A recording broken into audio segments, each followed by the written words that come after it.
Thumbnail দেখে আপনারা বুঝতে পারছেন আজকে আমরা কি শিখব। তবুও আমরা শিখব কিভাবে কাঁচা হলুদ এবং তুলসী পাতা ব্যবহার করে মুরগির রোগ প্রতিরোধ করা যায়, যেমন জীবাণু বা চুনা পায়খানার ক্ষেত্রে। সাধারণত যে রোগের উল্লেখ সেটা হচ্ছে যে জীবাণু, চুনা পায়খানা, রানীক্ষেত, গাম্বুরা, ফাউল, কলেরা, কৃমি সংক্রান্ত। ভাইরাস, ব্যাকটেরিয়া, পুষ্টি ঘটিত যে অপরিচ্ছন্ন পরিবেশ বা পরিবেশগত চাপ, এই বিষয়গুলো আজকে কভার করার চেষ্টা করব। আশা করি পুরো ভিডিও জুড়ে থাকবেন। এখনও যে সমস্ত বন্ধুরা আমার এই চ্যানেলটিকে সাবস্ক্রাইব করেননি, আশা করি এই ভিডিওর পরে অবশ্যই তারা সাবস্ক্রাইব করার চেষ্টা করবেন। অনেক সময় মুরগি ঝিমিয়ে থাকে, খাবার কম খায় বা চুনা মতো যেটা সাদা পায়খানা এটাও করে। এগুলো আসলে ভাইরাস বা পুষ্টি সমস্যার কারণেই হতে পারে। আমরা আজকে কাঁচা হলুদ এবং তুলসী পাতার উপকারিতা সম্বন্ধে জানার চেষ্টা করব। প্রথমেই আমরা কাঁচা হলুদ। এতে যেহেতু কারকিউমিন থাকে, যা অ্যান্টিব্যাকটেরিয়াল, অ্যান্টিভাইরাল এবং অ্যান্টি ইনফ্লেমেটরি। এটা কিন্তু জীবাণু বা চুনা পায়খানা এবং শ্বসনতন্ত্রের সমস্যা কিন্তু কমিয়ে ফেলে। পচনতন্ত্র আপনার সুস্থ রাখে এবং রোগ প্রতিরোধ ক্ষমতা বাড়ায়।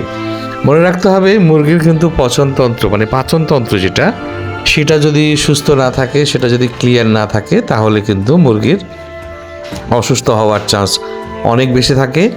এবং মুরগি অসুস্থ হয়ে গেলে সঠিক ওষুধ যদি ঠিক মতো না পড়ে, তাহলে কিন্তু মুরগি মারা যেতে থাকবে।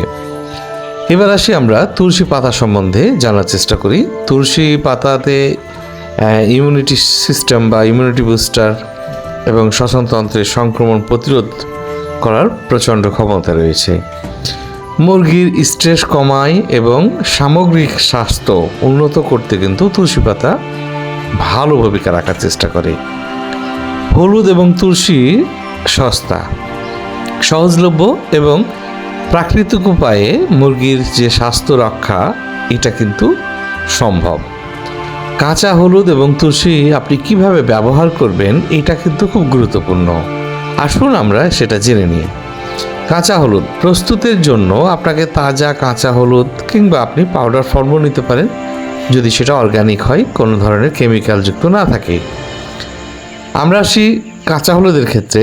তো তাজা হলুদ আপনাকে ধুয়ে কুচি করতে হবে এবং পারতপক্ষে ব্লেন্ডার দিয়ে সেটা পেস্ট করে রাখতে পারেন। খাবারের ক্ষেত্রে আপনি প্রতি কেজি খাবারে 1 থেকে 2 গ্রাম হলুদ কুচি আপনি গুঁড়া করে মিশিয়ে খাবারের সাথে মিশাল করতে পারেন। আবার পানির ক্ষেত্রে আপনি 1 চা চামচ হলুদের রস বা গুঁড়া যেটাই বলেন, আপনি যেটাই করবেন সেটা মিশিয়ে 2 থেকে 3 দিন আপনি খাওয়াবেন নির্দিষ্ট কোনো একটা সময়ে। তুলসী পাতার ক্ষেত্রে আপনি তাজা তুলসী পাতা ধুয়ে রস করে আপনি পানির সাথে মিশিয়ে খাওয়াতে পারেন, বা সেটা গুঁড়া করে আপনি খাবারের সাথেও মিশিয়ে খাওয়াতে পারেন। তবে অল্প পরিমাণ খাবার দিয়ে আপনি সেটাকে খাওয়াতে হবে আপনাকে। যদি বেশি পরিমাণ খাবারের সাথে আপনি মিশিয়ে খাওয়াতে চান, তাহলে সেই খাবারটা যদি 2 থেকে 3 ঘন্টা থেকে যায়, তারপরে কিন্তু সেটার কার্যকারিতা হয়তো খুব একটা থাকবে না। সেখানে ভাইরাস বা ফাঙ্গাস জন্ম নিতে পারে এবং মুরগির ক্ষেত্রে খারাপ একটা ভূমিকা পালন করতে পারে।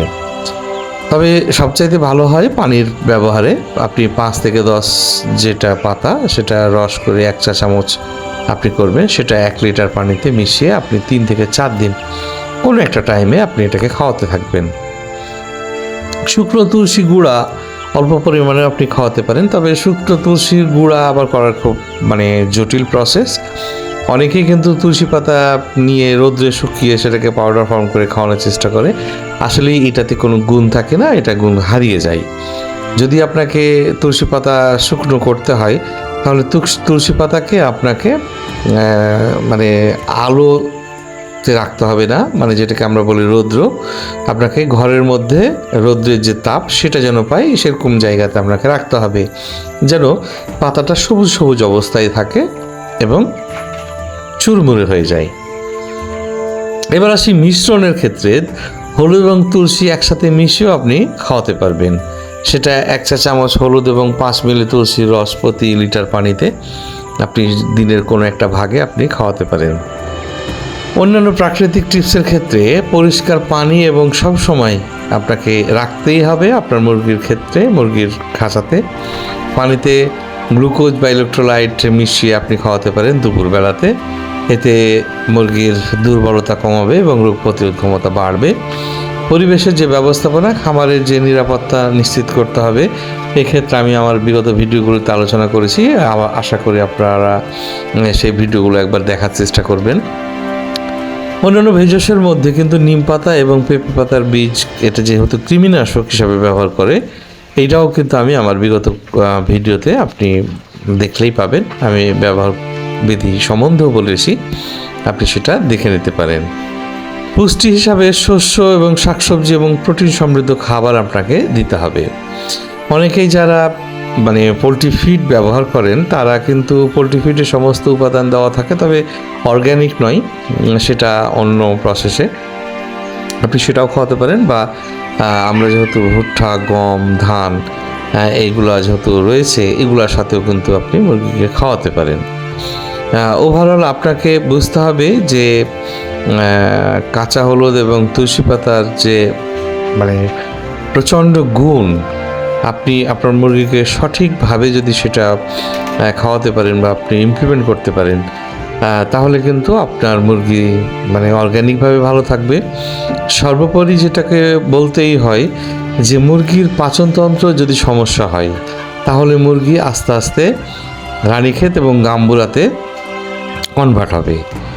আর রানীক্ষেত এবং গাম্বুরার যে টিকার শিডিউল, সেটাকে আপনাকে কমপ্লিট করতে হবে, তারপরে কিন্তু এই বিষয়গুলো কাজ করবে।